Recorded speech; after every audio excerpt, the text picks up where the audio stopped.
يا رب، يا رب، لا شيء أجمل من لحظة ملاذي إليك. كل ضيق يتسع، كل هم ينجلي، كل حزن يتبدد، وتشرق في عيني أمنيات مبللة باليقين.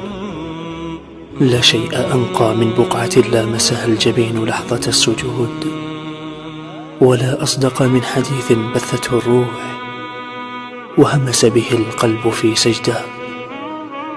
صوت مبحوح مرتعش يتلو على خفق الفؤاد دعوات أرسلت على جناح الرجاء إلى أبواب السماوات التي لا يغلقها الله في وجوه السائلين. الله وحده عظيم العطاء والرحمة، فرغم الذنوب والخطايا التي اغترفتها الجوارح ودنست القلوب، يلهمنا الاستغفار، يلهمنا التقرب بالرجاء، يلهمنا الإلحاح بالدعاء، فيغفر لنا، يعفو عنا، يعطينا سؤلنا. ورغم صعاب الحياة وشذرات الحزن واليأس، يرسل لنا ما ينفث في قلوبنا الموجوعة، نفحات الأمل والفرح.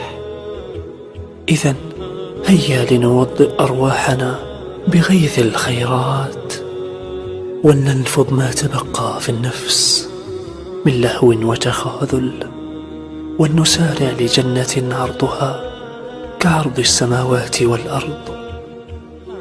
يا رب، أذنبنا، قصرنا، ألهتنا الدنيا، فيا رب ردنا إليك ردا جميلا، واغفر لنا تقصيرنا ولهونا، واجعلنا من عتقائك من النار، الفائزين بجنتك ورضاك يا رب العالمين.